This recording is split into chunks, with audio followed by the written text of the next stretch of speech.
9 बार हमला हुआ है, एक बार भी हम नहीं भागे, मैदान में डट करके खड़े हो गए। इनको क्या लगता था पत्थर फेंक करके, शीशा फोड़ करके, हमारे ड्राइवर का हाथ तोड़ करके हमारा यात्रा रोक देंगे? देख लो, आंख में काजल लगा करके यात्रा पूरी की है।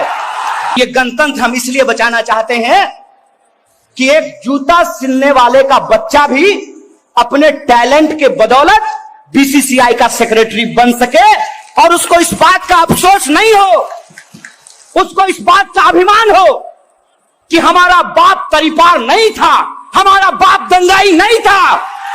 कोई अगर सिर्फ हिंदू हिंदू बोले तब भी सावधान हो जाइए, और कोई अगर आकर के सिर्फ मुसलमान मुसलमान बोले तब भी आप सावधान हो जाइए, क्योंकि इस देश के इतिहास ने यही हमको सिखाया है कि जिन्ना ने गांधी के साथ दोस्ती नहीं की, लेकिन सावरकर के साथ दोस्ती कर ली थी और हिंदू महासभा के साथ मिलकर के सरकार बनाया था। ये इतिहास याद रखिएगा। क्यों नहीं लोग निकले सड़कों पर? क्यों नहीं गए दिल्ली में? सारे के सारे नेता, सारा का सारा ऑफिस दिल्ली में है। लोग निकल करके अगर चले जाते तो दंगाई भाग जाते। हमने फेस किया है दंगाइयों को। 9 बार जनगण मन यात्रा के ऊपर हमला हुआ है। हम जानते हैं कि ये डरपोक लोग हैं, ये भारत के टट्टू हैं। इनके सामने आप खड़े हो जाइए, इनसे आंख मिला लीजिए, ये चापलूस भाग खड़े होंगे। ये भरोसा मैं आपको दिलाना चाहता हूं। मैं पूछता हूं कि खून बहता है, किसी का भी बहता हो, टोपी लगाने वाले का बहा हो या टीका लगाने वाला का बहा हो, बोलिए इंसानियत का कत्ल हुआ है कि नहीं हुआ है? और अगर इंसानियत का कत्ल हुआ है और आपके भीतर अगर इंसान जिंदा है तो क्या आपको तकलीफ नहीं होगी? आपको बुरा नहीं लगेगा? हमको क्या बनाया जा रहा है?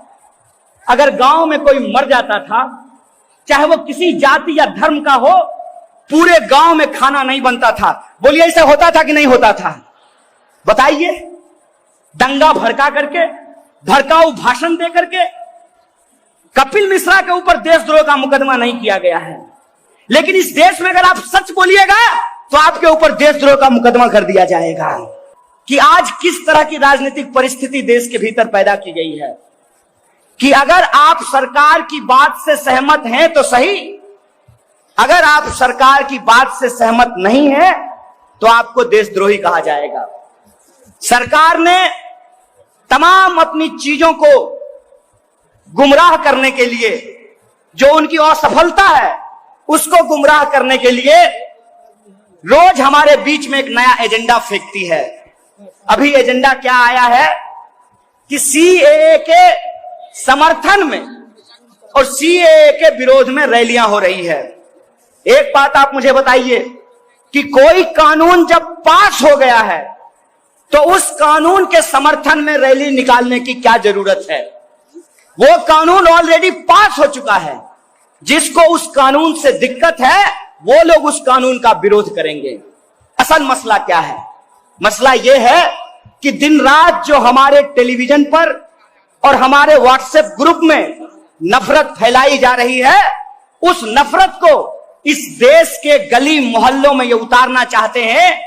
ये चाहते हैं कि हिंदुओं और मुसलमानों को आपस में लड़ाया जाए और गांधी के इस देश में, अंबेडकर के इस देश में, भगत सिंह के इस देश में इंसानों को आपस में लड़ा करके रोजी रोटी, कपड़ा, मकान, शिक्षा, स्वास्थ्य, सड़क, बिजली और आत्मसम्मान के सवाल को गुमराह किया जाए। इसीलिए आज हमारे सामने ये कठिन चुनौती है कि कैसे ये जो साजिश है उस साजिश का हम पर्दाफाश करेंगे। आप तमाम लोगों से मैं एक सवाल पूछना चाहता हूं।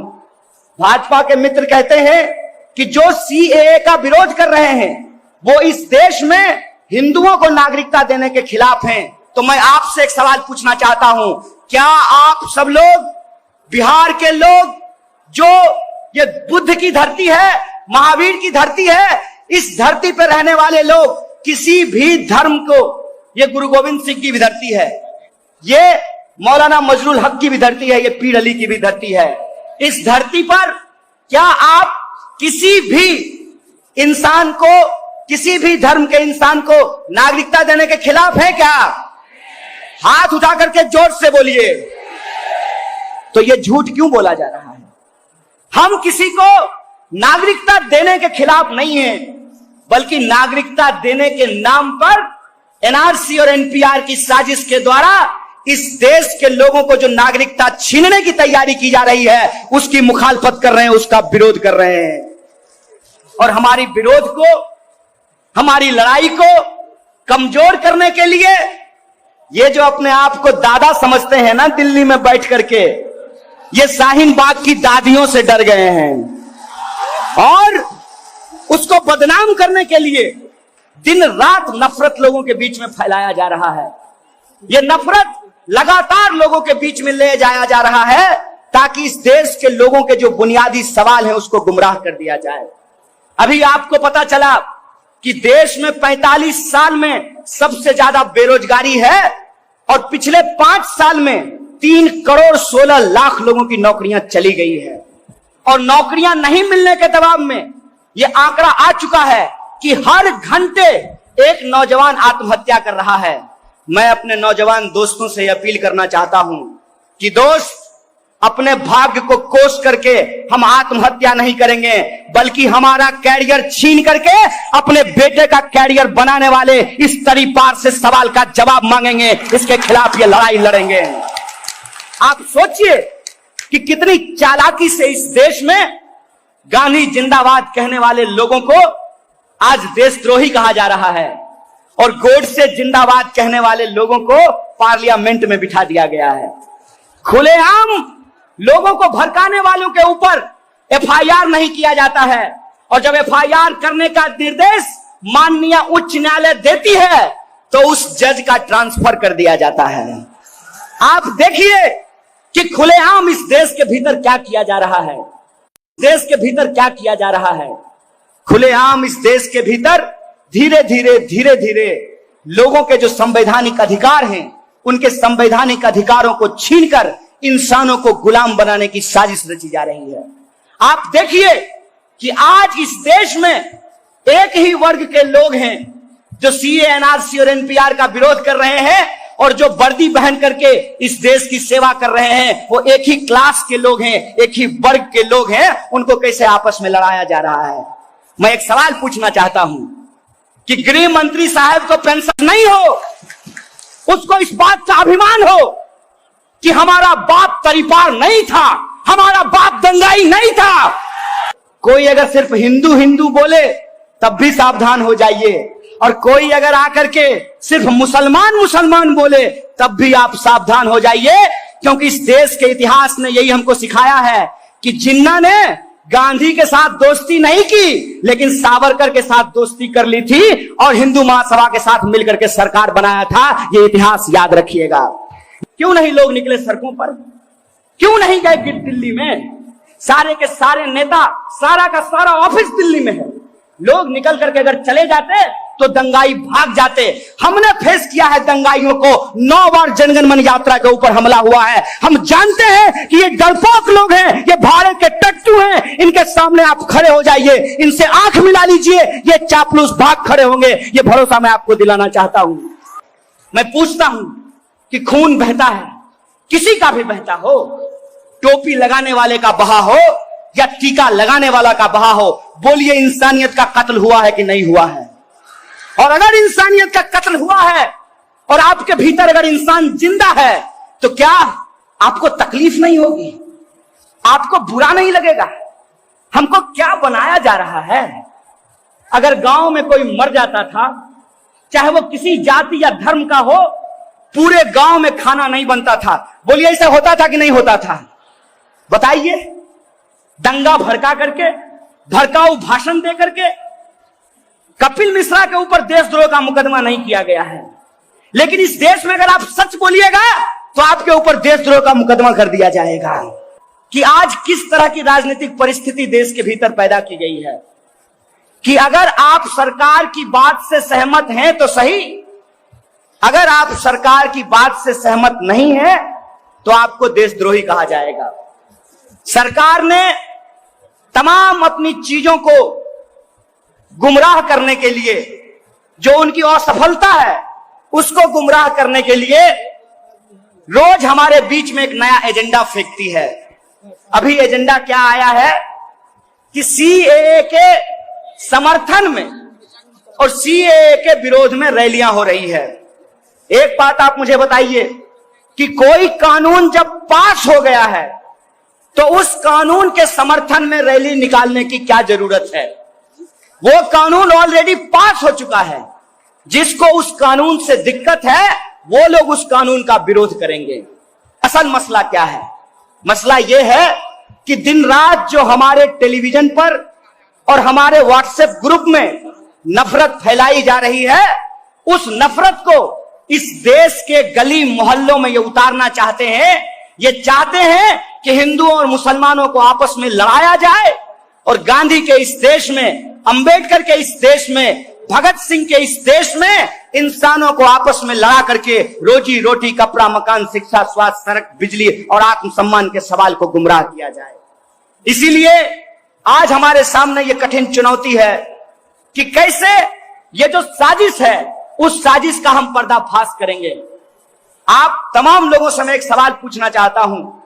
भाजपा के मित्र कहते हैं कि जो सीएए का विरोध कर रहे हैं वो इस देश में हिंदुओं को नागरिकता देने के खिलाफ हैं। तो मैं आपसे एक सवाल पूछना चाहता हूं, क्या आप सब लोग, बिहार के लोग, जो ये बुद्ध की धरती है, महावीर की धरती है, इस धरती पर रहने वाले लोग किसी भी धर्म को, ये गुरु गोविंद सिंह की भी धरती है, ये मौलाना मजरुल हक की भी धरती है, ये पीर अली की भी धरती है, इस धरती पर क्या आप किसी भी इंसान को, किसी भी धर्म के इंसान को नागरिकता देने के खिलाफ है क्या? हाथ उठा करके जोर से बोलिए। तो ये झूठ क्यों बोला जा रहा है? हम किसी को नागरिकता देने के खिलाफ नहीं हैं, बल्कि नागरिकता देने के नाम पर एनआरसी और एनपीआर की साजिश के द्वारा इस देश के लोगों को जो नागरिकता छीनने की तैयारी की जा रही है उसकी मुखालफत कर रहे हैं, उसका विरोध कर रहे हैं। और हमारी विरोध को, हमारी लड़ाई को कमजोर करने के लिए ये जो अपने आप को दादा समझते हैं ना दिल्ली में बैठ करके, ये शाहीन बाग की दादियों से डर गए हैं और उसको बदनाम करने के लिए दिन रात नफरत लोगों के बीच में फैलाया जा रहा है।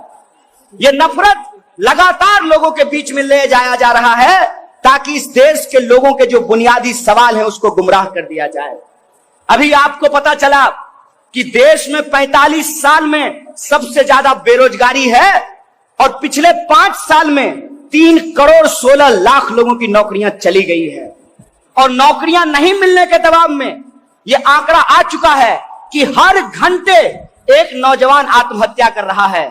मैं अपने नौजवान दोस्तों से अपील करना चाहता हूं कि दोस्त, अपने भाग्य को कोस करके हम आत्महत्या नहीं करेंगे, बल्कि हमारा कैरियर छीन करके अपने बेटे का कैरियर बनाने वाले इस तरीपार से सवाल का जवाब मांगेंगे, इसके खिलाफ ये लड़ाई लड़ेंगे। आप सोचिए कि कितनी चालाकी से इस देश में गांधी जिंदाबाद कहने वाले लोगों को आज देशद्रोही कहा जा रहा है और गोडसे जिंदाबाद कहने वाले लोगों को पार्लियामेंट में बिठा दिया गया है। खुलेआम लोगों को भड़काने वालों के ऊपर एफआईआर नहीं किया जाता है और जब एफआईआर करने का निर्देश माननीय उच्च न्यायालय देती है तो उस जज का ट्रांसफर कर दिया जाता है। आप देखिए कि खुलेआम इस देश के भीतर क्या किया जा रहा है। खुलेआम इस देश के भीतर धीरे धीरे लोगों के जो संवैधानिक अधिकार हैं उनके संवैधानिक अधिकारों को छीनकर इंसानों को गुलाम बनाने की साजिश रची जा रही है। आप देखिए कि आज इस देश में एक ही वर्ग के लोग हैं जो सीए, एनआरसी और एनपीआर का विरोध कर रहे हैं और जो वर्दी पहन करके इस देश की सेवा कर रहे हैं वो एक ही क्लास के लोग हैं, एक ही वर्ग के लोग हैं। उनको कैसे आपस में लड़ाया जा रहा है? मैं एक सवाल पूछना चाहता हूं कि गृह मंत्री साहब को पेंशन मिलेगा लेकिन वर्दी पहन करके नौकरी करने वाले इन सिपाहियों को पेंशन नहीं मिलेगा। इसको बेईमानी नहीं कहेंगे तो क्या कहेंगे?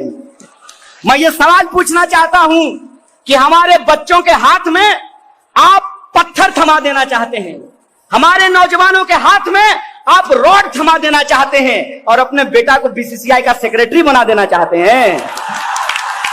हम आपकी साजिश के खिलाफ गांव गांव जाएंगे, एक एक इंसान के बीच में जाएंगे। और आपको क्या लगता है, आप हमको अपनी नफरत से डरा देंगे, आप भुलावे में हैं। हम गांधी को मानने वाले लोग हैं और गांधी जी के प्रपोत्र आज हमारे मंच पे बैठे हुए हैं। ये इस बात की शिनाख्त है, देख लीजिए। हम इस देश में आप तमाम लोगों को याद दिलाना चाहते हैं कि यही नफरत, जो नफरत आज इस देश के भीतर बोई जा रही है, इसी नफरत का नतीजा था कि इस खूबसूरत देश को दो हिस्सों में बांट दिया गया। उस वक्त भी अंग्रेजों ने बड़ी चालाकी से गाय का मांस मंदिरों में फिकवाकर, सूअर का मांस मस्जिदों में फिकवाकर हिंदुस्तानियों को आपस में लड़ाया, भारतीयों को आपस में लड़ाया और फूट डालो राज करो की नीति के तहत इस देश का बंटवारा किया। मैं याद दिलाना चाहता हूं इस देश के हुक्मरानों को यह समझ में आना चाहिए कि इस देश में जो मुसलमान रह गए, उन्होंने जिन्ना को नहीं, गांधी को अपना राष्ट्रपिता चुना था। इस बात को याद रखना चाहिए। इस बात को याद रखना चाहिए कि जब पार्टीशन होने की बात आई, देश में दंगे शुरू हुए, तो एक तरफ पश्चिमी भारत में माउंटबेटन की पूरी फौज खड़ी थी, लेकिन वह दंगा नहीं रोक पाए।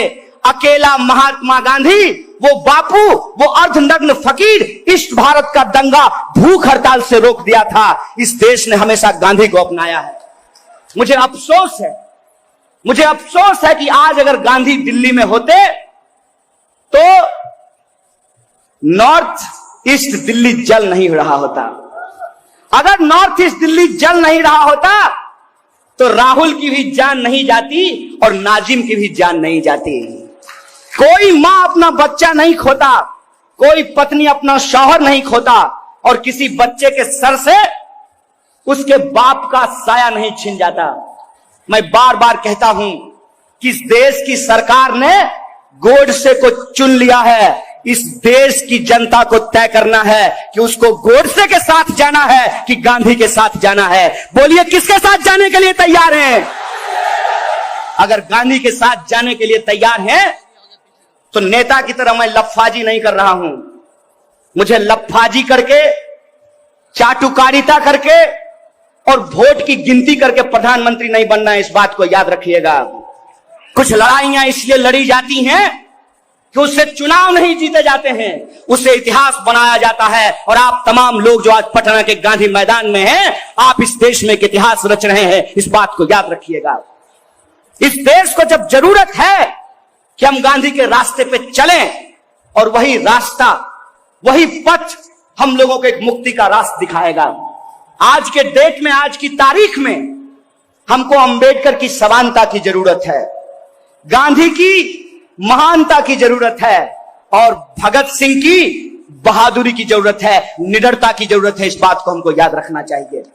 अगर भगत सिंह की निडरता, डॉक्टर बाबा साहब भीमराव अंबेडकर की समानता और गांधी की महानता अगर हमारे साथ है, तो ये गोडसेवादी ताकतें, ये नफरतवादी ताकतें इस देश को बांट नहीं सकती है, इस देश को तोड़ नहीं सकती है। इस बात का भरोसा मैं आपको दिलाना चाहता हूं।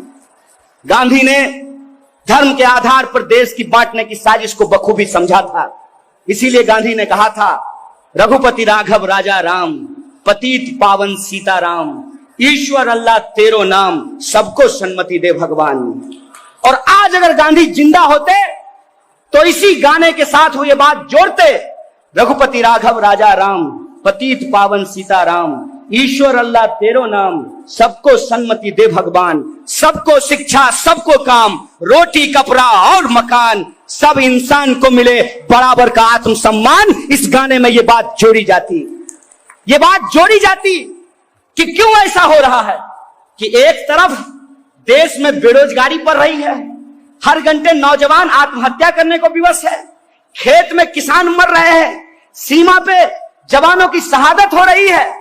और अजीब बात देखिए, मेरे पिताजी किसान थे, मेरे भाई लोग फौज की नौकरी करते हैं, हमारे परिवार से एक भाई की शहादत भी हुई है, लेकिन जब हम ये कहते हैं सबको शिक्षा, सबको काम, वरना होगी नींद हराम, तो ये कहते हैं कि हम देश को भड़काने का काम कर रहे हैं। साहब, हम देश को भड़काने का काम नहीं कर रहे हैं। इस मिट्टी पे हम पैदा हुए, हमारे पुरखों ने जान गवा करके जो आजादी हमको दिलाई, कसम चंद्रशेखर आजाद की, उस आजादी को बचाने की बात कर रहे हैं, उस संविधान को, उस आइन को बचाने की बात कर रहे हैं। और ये बात हम करेंगे, ये बात हम करेंगे। आपको जितनी ताकत लगानी है लगा लीजिए, आपको जितना पैसा खर्च करना है खर्च कर लीजिए। हम इसमें तो कुछ लोग आकर के कहते हैं क्या हो जाएगा तुम्हारे बोलने से। सुन लो दोस्त, एक बार एक जंगल में आग लगी थी और एक कोयल अपने चोंच में पानी भर करके आग बुझाने की कोशिश कर रही थी। बड़े बड़े जानवर बैठ करके हंस रहे थे। आज भी कुछ लोग अपने पार्टी दफ्तरों में बैठ करके वीडियो देख रहे होंगे।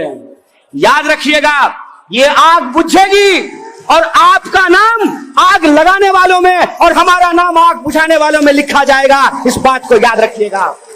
याद रखिएगा, जब देश को जरूरत थी क्यों नहीं लोग निकले सड़कों पर, क्यों नहीं गए दिल्ली में। सारे के सारे नेता, सारा का सारा ऑफिस दिल्ली में है। लोग निकल करके अगर चले जाते तो दंगाई भाग जाते।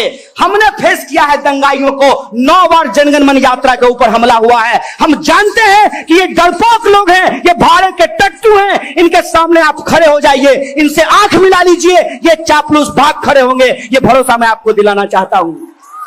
9 बार हमला हुआ है, एक बार भी हम नहीं भागे, मैदान में डट करके खड़े हो गए। इनको क्या लगता था पत्थर फेंक करके, शीशा फोड़ करके, हमारे ड्राइवर का हाथ तोड़ करके हमारा यात्रा रोक देंगे। देख लो, आंख में काजल लगा करके यात्रा पूरी की है। लेकिन हम यहां रुकने वाले नहीं हैं।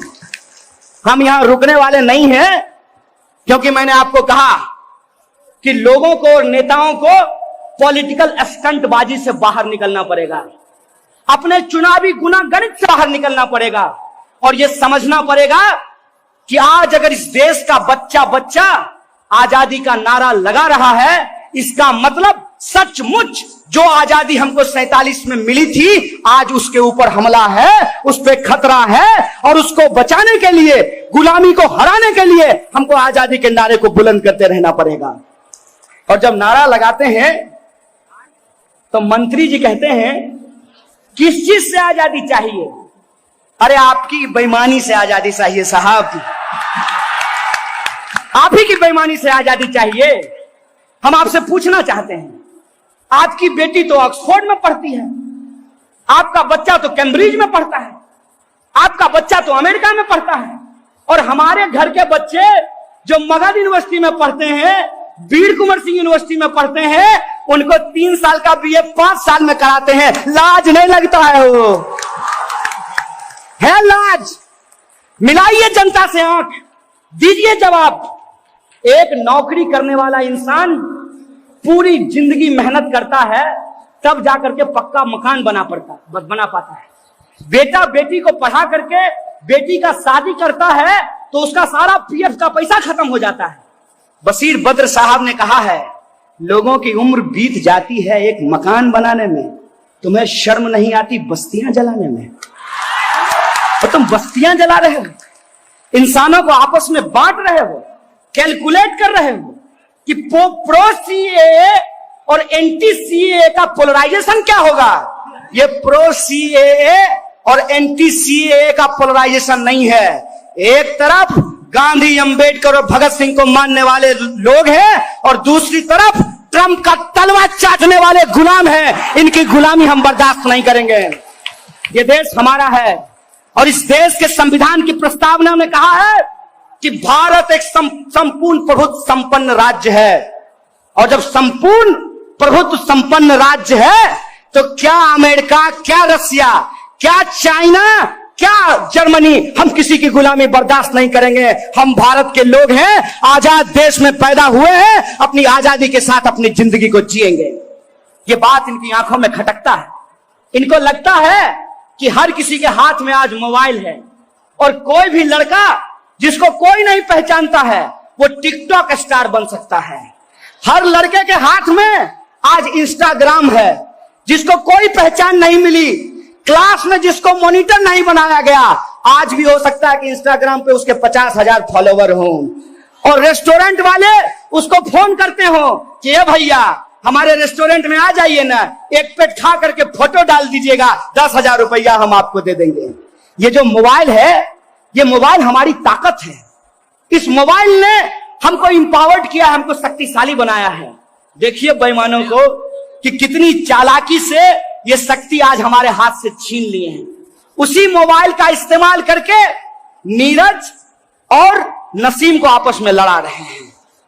उसी मोबाइल का इस्तेमाल करके इस देश में कन्हैया और कामरान को एक दूसरे के खिलाफ खड़ा किया जा रहा है। उसी मोबाइल का इस्तेमाल करके एक तरफ गांधी जी के ऊपर फूल का माला भी चढ़ाते हैं और मन ही मन गोडसे जिंदाबाद का नारा भी लगाते हैं। उसी मोबाइल के जरिए रोज नया मुद्दा आपके सामने फेंक करके जो आपका बुनियादी सवाल है उससे आपको गुमराह कर दिया जाता है। आपको सुनकर के आश्चर्य होगा, एक एक आंकड़ा उठा करके देख लीजिए, 12,000 किसानों ने आत्महत्या की है पिछले कुछ महीनों में। अगर आप बलात्कार की बात करेंगे, हर 3 मिनट में बलात्कार की कोई घटना होती है। आप देख लीजिए, जो बेसिक सुविधा की बात है, कितनी बड़ी बड़ी बातें की जा रही थी। अगर आप सरकारी अस्पताल में इलाज कराने के लिए चले जाइए तो जो मरीज का इलाज कराने के लिए जाएगा, पेशेंट के साथ अटेंडेंट भी वापस बीमार होकर के आएगा। बोलिए ऐसी हालत है कि नहीं है? कहां जा रहा है बजट? क्या हो रहा है हमारे पैसे का? सरकार कहती है कि शिक्षा पे खर्च करने के लिए पैसा नहीं है, लेकिन हवाई जहाज पे उड़ने के लिए सरकार के पास पैसा है। तो ए बाबू, तुम हो वो घूमो हवाई जहाज में और हमारा बच्चा ट्रेन की बोगियों में, जनरल बोगी में। जनरल बोगी का बात आपको बताते हैं। जनरल बोगी में अगर दिल्ली जाना हो ना, प्यास लगने पर भी लोग पानी नहीं पीता है कि पेशाब लग जाएगा तो कैसे जाएंगे पेशाब करने के लिए। बोलिए हकीकत है कि नहीं है? जनरल बोगी में दोनों बर्थ के ऊपर गमछा बांध करके उसके ऊपर लोग सो जाता है। खाता नहीं है कि पच जाएगा तो स्वच्छ भारत अभियान में शौचालय जाना पड़ेगा। इस देश की ऐसी हालत बना करके रखी है और आप चाहते नहीं है कि बुनियादी सवालों पर बहस हो। जब पूरा देश एनआरसी में उलझा हुआ था, बड़ी चालाकी से एलआईसी को बेच दिया गया। और आपकी जानकारी के लिए बता दूं कि अब सरकारी बैंकों को बेचने की तैयारी की जा रही है। बिहार के जो पुरनका लोग हैं उनको यह बात याद होगा कि लोग कहते थे कि प्राइवेट बैंक में पैसा मत जमा कीजिए, प्राइवेट बैंक आपको ज्यादा ब्याज का लालच देगा, लेकिन कब आपका पैसा लेकर के भाग जाएगा इसका गारंटी नहीं है। क्या जी? सब लोग आपको बता देंगे, जाइएगा देख लीजिएगा। पटना जंक्शन के बगल में जो पुल है, उस पुल के सामने से देखिएगा तो अभी भी हेलियस ग्रुप लिखा हुआ मिलेगा। हेलियस बैंक बिहार में था कि नहीं था? कहां गया हेलियस बैंक? क्या हुआ पेयरलेस बैंक का? क्या हुआ जेबीजी बैंक का? इस देश के गरीबों का जो 10 रुपया 20 रुपया रोज जमा करते थे, वो पैसा लेकर के भाग गया। और आज वित्त मंत्री कह रही हैं कि सरकारी बैंक प्राइवेट बैंक के मुकाबले में दक्ष नहीं है। अरे अपनी दक्षता छुपाने के लिए, अपनी अक्षमता छुपाने के लिए आप बैंकों के ऊपर मत डालिए। अगर हम इस देश के लोग बुरी से बुरी परिस्थिति में बैंक को चला सकते हैं तो हम बैंक को मुनाफा में भी ला सकते हैं। आप अपने कॉर्पोरेट दोस्तों के साथ गलवहियां करना बंद कर दीजिए, सरकारी बैंक मुनाफे में आ जाएंगे। कहते हैं एनपीए का बात, किसान का जो कर्जा है ये एनपीए है, लेकिन जो कॉर्पोरेट का 1,76,000 करोड़ रुपया जो कर्जा माफ किया गया वो एनपीए की ये चर्चा नहीं कर रहे हैं। देश में लूट मची हुई है, इसीलिए देश की जनता को धर्म के नाम पे उलझाया जा रहा है। इसीलिए मैं आप तमाम लोगों को ये कहने के लिए आया हूं कि सीएए, एनआरसी और एनपीआर की लड़ाई अपने आप में एक बड़ी लड़ाई है और इस बड़ी लड़ाई की 2 सबसे बड़ी चुनौती है। पहली चुनौती तो यह है कि सरकारी अस्पताल में पैदा होने वाले बच्चे जो अपनी पूरी जवानी सरकारी नौकरी खोजने में बिताते हैं, उन बच्चों को कैसे रोजगार दिया जा सकता है, यह सबसे बड़ा सवाल है। और अगर उन बच्चों को रोजगार नहीं मिलेगा तो ये जो धर्म के नाम पे धंधा करने वाले लोग हैं, धर्म के नाम पे जो दंगा करने वाले लोग हैं, ये हमारे घरों को जलाते रहेंगे। और एक बात याद रखिएगा कि आग की कोई जात नहीं होती और आग का कोई धर्म नहीं होता। आग जब लगता है तो उसके सामने जो भी पड़ता है वो उसका घर जला देता है, उसका जीवन जला देता है। हमको इस आग को बुझाना पड़ेगा। और अगर हम आग बुझाना चाहते हैं तो कीचड़ से कीचड़ को नहीं धोया जा सकता है, कीचड़ से कीचड़ को नहीं धोया जा सकता है, नफरत से नफरत को नहीं हराया जा सकता है। जैसे कीचड़ को धोने के लिए पानी की जरूरत पड़ती है, वैसे ही नफरत को हराने के लिए मोहब्बत की जरूरत पड़ती है। जब भी कोई आकर के आपके धर्म का नाम ले, कोई अगर सिर्फ हिंदू हिंदू बोले तब भी सावधान हो जाइए, और कोई अगर आकर के सिर्फ मुसलमान मुसलमान बोले तब भी आप सावधान हो जाइए, क्योंकि इस देश के इतिहास ने यही हमको सिखाया है कि जिन्ना ने गांधी के साथ दोस्ती नहीं की, लेकिन सावरकर के साथ दोस्ती कर ली थी और हिंदू महासभा के साथ मिलकर के सरकार बनाया था। ये इतिहास याद रखिएगा। ये इतिहास इस देश में ना दोबारा दोहराया जाए, इसीलिए इस देश में हमको ये तय करना पड़ेगा, हम तमाम लोगों को ये तय करना पड़ेगा, चाहे वो हिंदू हो या मुसलमान, कि हमको गोडसे के रास्ते पे चलना है, जिन्ना के रास्ते पे चलना है, या हमको भगत सिंह, अंबेडकर और गांधी